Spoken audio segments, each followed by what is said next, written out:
G'day, welcome to iCULTIVATE. My name's Steve. Understanding the way nutrient cycle in the vegetable garden is critical to productive gardening. So today we're going to be looking at that critical nutrient, nitrogen.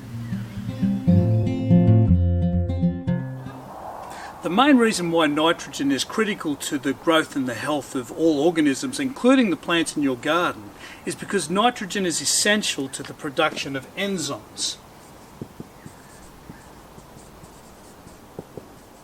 Now, all enzymes are proteins.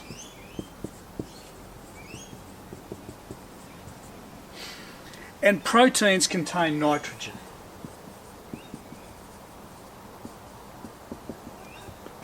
So basically what it comes down to is if you don't have nitrogen, you don't have enzymes, and therefore you don't have healthy plants. The problem is that even though 78% of the atmosphere is nitrogen, plants are unable to take that nitrogen directly from the atmosphere into themselves and produce these enzymes. Plants have to access their nitrogen in the form of nitrates directly from the soil.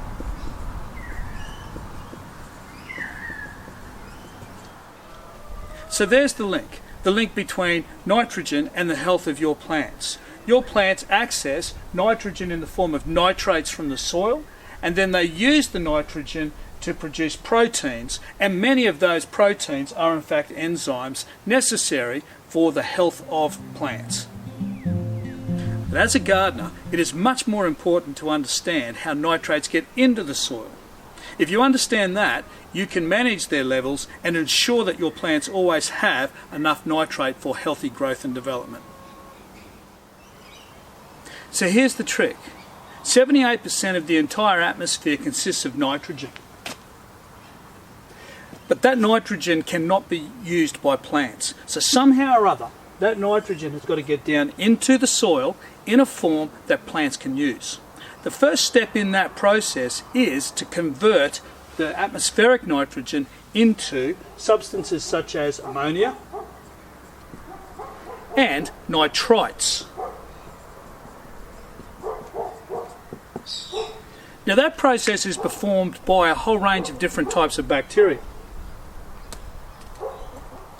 Now collectively, those bacteria are performing a function that is known as nitrogen fixation.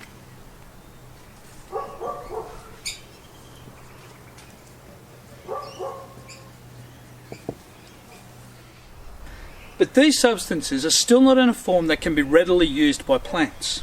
So the next step is for these substances here, our ammonia and nitrites, to be converted into another compound called nitrates. That process is known as nitrification and performed by yet another set of bacteria. Now these nitrates can be taken up by plants. So as complex as it seems, the way in which nitrogen from the atmosphere is made available to plants as nitrates is by the critical action of these bacteria. No bacteria means no nitrogen in the form of nitrates available to our plants.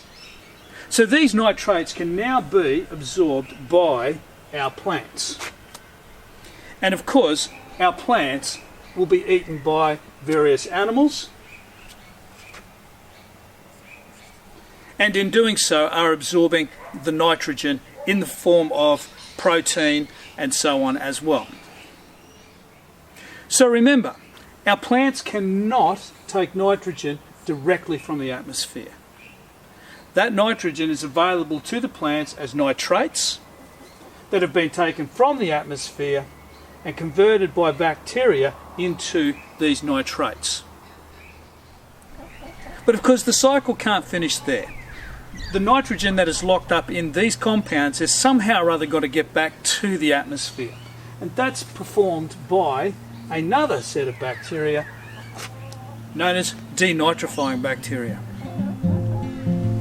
Now this is not the full story from a gardening perspective, because there is a group of plants that is able to access its nitrates not from the soil, but in fact from little nodules on its roots that contain these bacteria.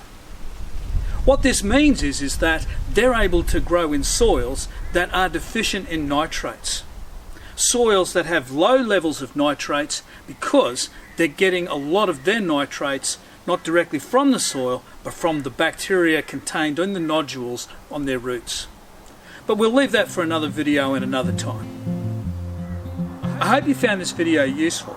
Can I please ask you to subscribe to this channel and go to our website iCULTIVATE.net and become a member of the community.